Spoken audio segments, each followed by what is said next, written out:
সাগরে ধীরে, এই ভারতের মহামানবের সাগর তীরে, হেথায় দাঁড়ায় দুবাহু বাড়ায় নমি নর দেবতারে, উদার ছন্দে পরমানন্দে বন্দন করি তারে।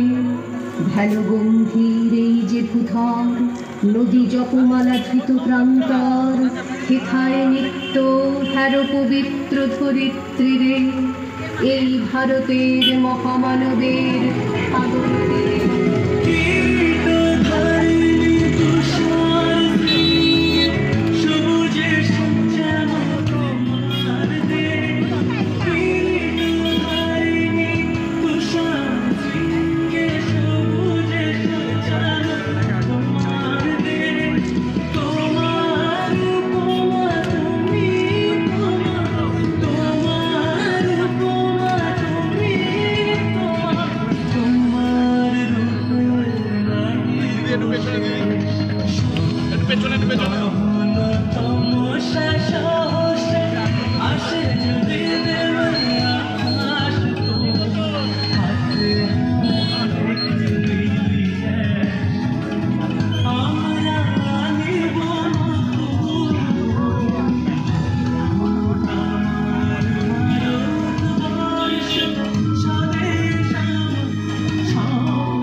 বসে যে বালককে পেট মারার হুকুম দিলেন ব্রিটিশ সরকার, তারই পক্ষে দাঁড়িয়ে ক্ষুদিরাম বসু ও প্রফুল্ল চাকি সাহেবের পিটান গাড়ি লক্ষ্য করে বোমা চালালেন মুজফ্ফরপুরে।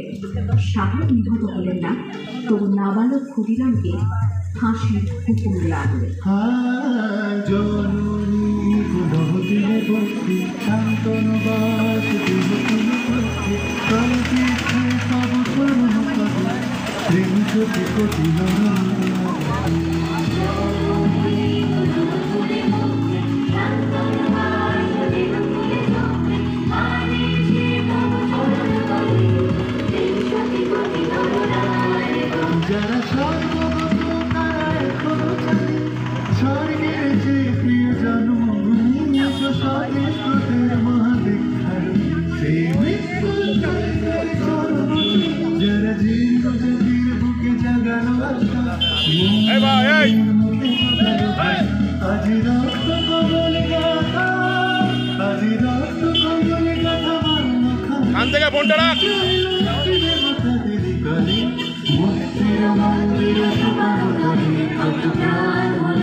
ইংরেজদের সঙ্গে সবুজ সমরের স্বাধীনতা ছিনিয়ে নিতে অস্ত্র আনার পরিকল্পনা করেন যতীন্দ্রনাথ মুখোপাধ্যায়।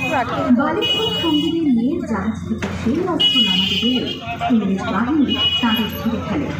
বুড়িপালনের তীরে লড়াই বাঁধে বিরাট ইংরেজ বাহিনীর লড়াই বাঘাযতীন ও তার 4 সদস্য ছিল। এককালে শুধু ভোজালি হাতে যিনি বাঘ মেরেছিলেন, সেই দিন সেদিন লুটিয়ে পড়লেন।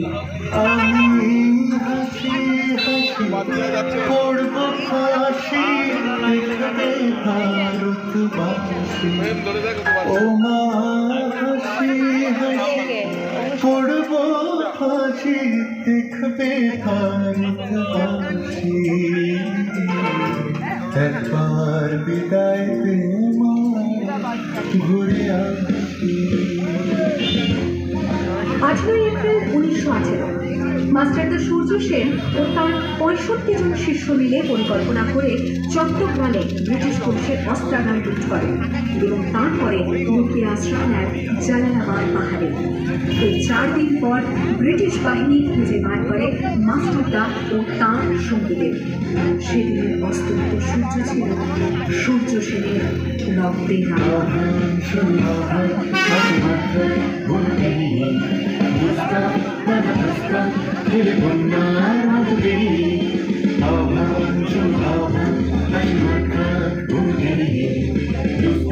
Bye.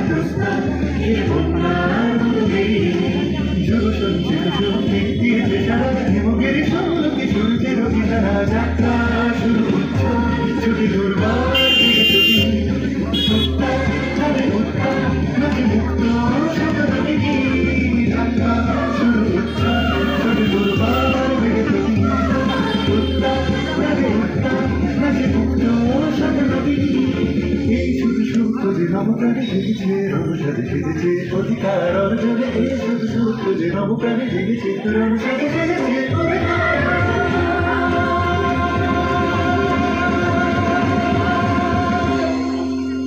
8ই ডিসেম্বর 1930 বিনয় বসু, বাদল গুপ্ত, দীনেশ গুপ্ত সাহেবের পোশাকে ট্যাক্সি থেকে এসে নামলেন রাইটার্স বিল্ডিং এর সামনে। সোজা উঠে গেলেন দোতলায়। সামনে সিমসনের ঘর। দ্বাররক্ষীকে ঠেলে ঢুকে গেলেন ভেতরে। বন্দুকের আওয়াজে গর্জে উঠল রাইটার্স। লুটিয়ে পড়লেন সিমসন।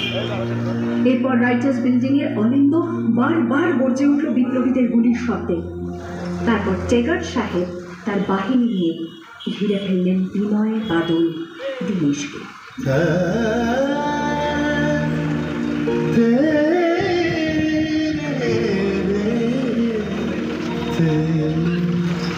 দুর্গমুখীর কান্তা দুস্তর পারাবার লঙ্ঘিতে হবে রাত্রি মিশিতে যাত্রীরা বসিয়া। 24শে সেপ্টেম্বর 1932 মাস্টারটা সূর্য সেনের মন্ত্রে দীক্ষিত প্রীতিলতা ওয়াদেদার 15 জন সশস্ত্র বিপ্লবীকে নিয়ে পাহাড়তলি ইউরোপিয়ান ক্লাব আক্রমণ করে আগুন ধরিয়ে দিল।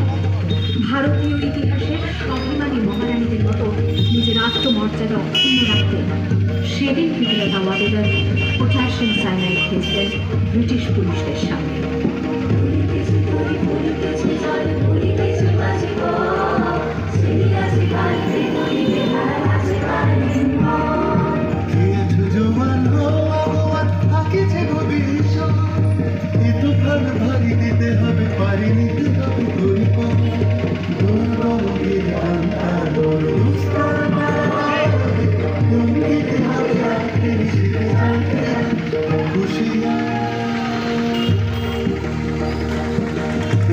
সেপ্টেম্বর 1942 তমলুকের মাটিতে কয়েক হাজার ভারতীয়কে নিয়ে যিনি পুলিশ স্টেশন ঘেরাও করার লক্ষ্যে ঢুকেছিলেন, সেই শক্তরোধ মাতঙ্গী নিখাতরা পুলিশের নির্মম গুলিচালনা ও লাঠিচার্জ সত্ত্বেও তাঁর হাতের পতাকাটি মাটিতে ঢুকে নেন।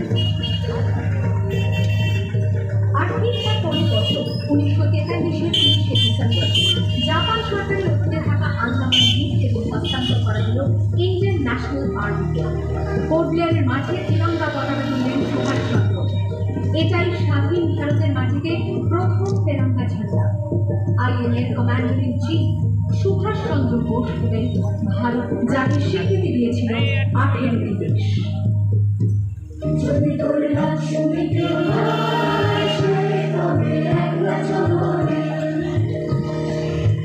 वंदे